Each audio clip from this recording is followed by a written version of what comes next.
So in terms of getting stuff done, there's now this whole slew of college graduates that have just finished their degrees, especially in music, but now there's no auditions to go to. There's nothing to go try and do. Well, there is stuff to try and do, but a lot of what would be that first step in the career is now blocked. What advice would you have for those students that are trying to start their career in music amongst all of this? Doing exactly what you do: practice, work, collaborate, but then also, think about new paradigms. Like, me in particular, it would be great to be able to call someone up and say, hey, listen, can I pay you some money to, here's a click track and some drums. I mean, I'd love you to play some real drums on this and send it back to me. Or, I'd love to get some vocals, like I'm looking for some backup vocalists, or, I need a clarinet, I need a bass clarinet part. Can I send you the files? And, I think that's gonna, and that is already happening. That's already what I'm doing. Tom and I are demoing songs for our musicals, and we're just calling our friends who we normally have come over to our studio to record. Instead, I'm just asking them to record in their homes. And a lot of them, a lot of people aren't used to having studios or a mic. I can see, I see, Daniel, I see that you have a mic there in the corner. Yeah. I have mine right here that I do my demos. Mine. Yep. So, but I think that's going to be the new normal. I think people coming out of school, even if you are a classical live performance person, should be really making sure that you have background in technology and that you can use at least GarageBand, if not Pro Tools or Logic or some other recording device of choice, and just being ready for that kind of stuff so that you are marketable, because there will be a time when I know none of this stuff's going to go away, but it just might be the new normal a little bit. Now's the time to really try to keep that inspiration. You can there's days sometimes you just don't feel like working and you shouldn't, go do something else. But then other days, like, just really woodshed, get in there and get your stuff better. Like, now is the time. Like, what a great opportunity. There's nothing else you could do, right? I'm finally learning some of these I've got sample libraries I've never explored, or I've got, I'm learning music things I've always wanted to get into that I've never had a chance to before. And it's a good time to sort of, go back. And I'm like you guys I'm going back and reading up on some really jazz theory stuff that I'm kind of really getting into. And it's just been, just keep finding what you love about what you do, and then do it. You know what I mean? So you keep loving what you're doing. My sort of love for theater and music, and it's about communication, and there's no such thing as communication if it's just us. 100%. Yeah, I think you nailed it on the head. I mean, I think it's, and just as a side note too, with collaboration, what are you getting back to? I've had a long journey in sort of beating myself up about writing and being able to write, and how I write and when I write and how much I write. We all go through these as artists, these challenges that, shouldn't I be doing more? Shouldn't I be more creative? Shouldn't I be more inspired? And it's taken me a long time. And I wish if there's anything I could send to someone who might be similar to me, is that, I have been, and I think Tom can agree too, he's a much better worker than I am, but like the idea that, I create best when I'm collaborating. So I'd love to go away on my own and write an opera or write a symphony piece, or, but the truth is I will always write better, I think, and more satisfyingly, that's a word, when I collaborate. So like when I'm writing with Tom, it's very, very different than what I would write on my own. And and that's a good thing. It once in a great while, it can feel like a hindrance or a challenge, but 99% of the time, it actually feels like an awakening and sort of and a growth. Tom sort of talked about earlier that it's a third thing that's neither what you bring or what I bring. It's what comes out of it together. And I think I would urge people now, especially that if we're all alone, just to spend some time figuring out how to collaborate with people, if that works for you. Because for me, that is a key to being creative, and I love it, and I will always do it. Whether that's, writing with Tom on, or as Tom said, whether it's being in a theater, working with people, or if we can't be in a theater right now, can we get on the phone with directors and actors and have them perform things? And, I think just being in that space with people is what gets all of my good ideas out. Like, there are ideas that I have that I don't really have, that collaboration has. I would have never had them on my own if I hadn't been in the room with the people, that are doing that and helping you create that. I definitely agree with that. Last year, I finished a 6-hand piano piece, and I have to say that there is a piece of each person with those hands that is also in the piece. The writing on that was just as much theirs as it was mine. I might have come up with the original motives, but they're the ones who said, hey, what if we try this voicing or we try this phasing? And that's something that's the it's collaboration. so great. Yeah, that's so great that you're learning that early. Like, it took me a long time, and I still struggle sometimes because I come from a sort of more novelistic background where the writer goes off into the woods and comes back with their piece. And I'll always struggle with that collaborative moment of being like, but it's always better when you let other people's voices lift you. And with the Maisel songs, it's the perfect example of, we wrote these tight songs, but then in the studio we had Darius singing, and he would find little riffs that we'd be like, yes, yes, keep that in. The orchestrator, the other people, it's those little moments of magic and surprise that make writing great. And if you keep it rigid to yourself, you're just locking out creativity. 100%. Do you guys have any moments from the studio where the musician, did something completely different that you didn't have in mind, but you ended up really wanting to keep? Oh my God. Yeah. Every day. I mean, every minute we did that, so just, specifically when we went into the studio with, in theater, I'm used to coming into rehearsal. You come in with all your charts, you come in with everything orchestrated. Everyone has a part. The drummer has a part, the bassist, the guitar, the clarinet, everybody has their parts. And then you go into rehearsal. Well, with Maisel, I didn't know what to expect. I was actually in Seattle at the time working on a show. I was working on a stage piece there when Maisel was happening. So I had to fly back in for the day for just the rehearsal. So when I got in, and I remember asking, I was like, where are the charts? They're like, oh, we just used your piano score, your score. I was like, well, okay, for what? They're like, well, the band's just going to play from that. I'm like, how are they going to play? Okay. And so what they had done is they gave all the band members my demo, and then which is pretty close to what it is, but just bare bones. And then the sheet music, and these guys, the whole band was just so good with like a specifically bottle of pop. There was no charts. There were no charts. So the band just came in and played, and they just jammed. We got in the studio, and the producer was like, "Hey, let's get the piano to play some chords up here, go." And that was not on the part at all, and we loved it. And we ran with it. We said, "Well, now let's do some improv, pull that down." They brought in a Barry sax player and had him just double the bass line in a few places, and that became the track. And it's really, really awesome, and it's a beautiful piece of collaboration. And honestly, that's kind of how it would have gone too.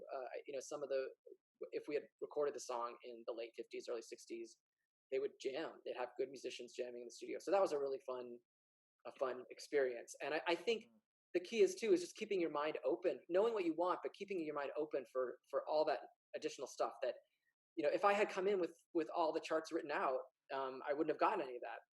I think the song would have been fun still, but it would not have been as fun as it turned out to be with all that additional stuff. So, yeah.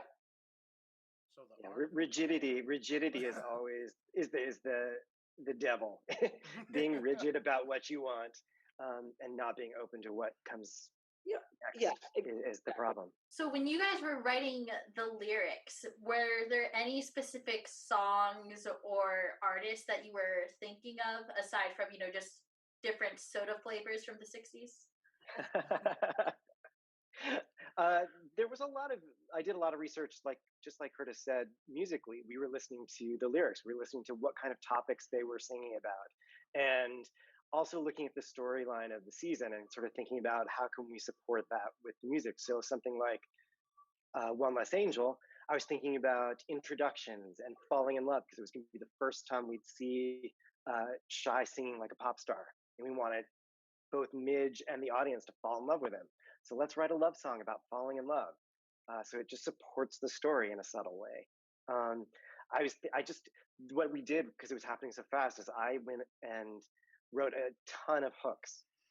I have a list of like 20 different song titles that I was just writing, like, what could be the songs? What could be the songs? And I was thinking about dance floors, and there were a lot of songs from the era about like Cupid and angels and all these mythical figures on a dance floor. So I just sort of was in my head. And I'm a huge fan of the Carole King, like Brill Building songs, those original like girl group songs. So that was in the back of my head. And you just want to be crisp and truthful and quick with the lyric. It has to just roll and feel effortless. It's so true that the words, we spend a lot of time, a lot of effort to make it look like it's effortless, is something we sort of said a few times. And it's true. Like Tom just really reworks right down to the minutia. Like, is there two syllables coming in? Let's make it one to make it simpler, or let's change each pickup. One Less Angel, he uses a different pickup for every time the hook comes in, and it just creates a flow to it that keeps your ear engaged. I love that about the lyrics. And Bottle Up Pop that was actually interesting because that started actually from music. Usually it's sort of back and forth, and often the lyrical hook comes first, usually, I'd say 75% of the time, but just the hook. And then we'll go back and forth. But in this case, Curtis had an idea for just this girl group sound and sent me the verse, like almost exactly what it ended up being, just musically, with his dummy lyrics on it, and which are very amusing, let me tell you. We should release those.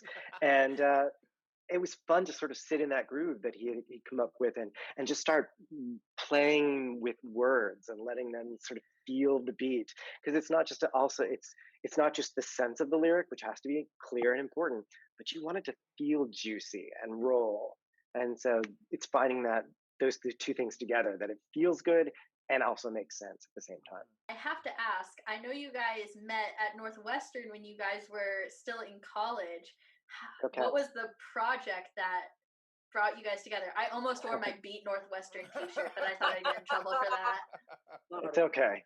It's okay. Yeah, no, it's all good.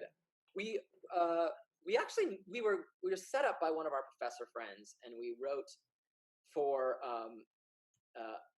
a thing called Circle 13, right? That was our first, wasn't that? Yeah, well, we wrote a song for WAMU the year before, didn't we? The big story is just that there's a student-written musical every year at Northwestern called WAMU, and it is more spangles and beads and ridiculous, like mylar curtains, than you've ever seen in your life. And it has the budget of Rhode Island. And it's great, though. It gives us an opportunity to write. But my senior year, they canceled it because they didn't have enough writers. Oh, no. Yeah, so we were a little upset because here we were wanting to be writers, and we got, instead of being depressed about it, we created our own class where we wrote a musical. And so we had a professor helped us, and Curtis and I were paired up to write a musical together, and it ended up being something we found like, oh, this really worked. You were actually writing musicals with 3 lyricists, weren't you, Curtis? I think so, yeah. Yeah, there was it was me and Leon, and then there were 5 lyricists, so I had 3, and yeah. So he got paired up with a bunch, and I got to keep him. Nice. That's awesome. Yeah, so we met. But that musical sadly will never be heard because it was based on a Woody Allen short story, and he didn't give us the rights when we asked for them. So just ask again. It's quarantine. He's bored. You want to see something cool, huh? Exactly. No, yeah, it was a great place to meet. Tom was a English major, and I was electrical engineering, so it was a very. That's the move. I know, right? Over from the sciences. That's how we get people. I was with my Jane Austen novels while you guys were taking calc. What would be a dream project for you guys to work on if someone just said, "Here's a bunch of money, go do what you want"? I'd love to do a musical-based television show. I'd love to, because we're both writers. That's one of the things that we. Yes, we write music and songs together, and that's what we're doing. But we also write story. That's something we probably like to do the most. And honestly, as funny as it sounds, we probably spend the most time talking about story. Even when we're writing songs, we spend most of the time talking about what is the story of the song, and the actual writing of the song. I mean, that is part of the writing of the song, but the mechanics of putting notes to page and text to page is not as much as it is writing story. So I would love to put a scripted story together that involves a lot of music, and I think we've got a lot of fun ideas. And if you know any producers that want, we're available. We've got nothing but time. So I think that's one of the things we'd love to do. And because I fell in love with, sort of the 2 prongs of my life were Sondheim and discovering Howard Ashman and Alan Menken's like early Disney movies, I would would love for us to write the score for like a Pixar or a Disney someday, just to know that those songs live forever if you write good ones, and that would be incredible. And also to be involved in the story, because those guys, particularly Howard Ashman, those movies are a testament to his storytelling ability, because he shaped Beauty and the Beast and Little Mermaid and all those movies. So I would love to do that. Well, it has been absolutely amazing to have you guys. I just checked the time and realized we've hit the hour mark. I'm so surprised. Do you guys have any closing thoughts? I mean, thanks so much for having us to chat with you guys. It's really inspiring to kind of connect with other people creating art right now. So thanks for having us. Yeah, thank you so much, and keep collaborating, and hopefully we'll collaborate someday. Amen. Yes, I would love that.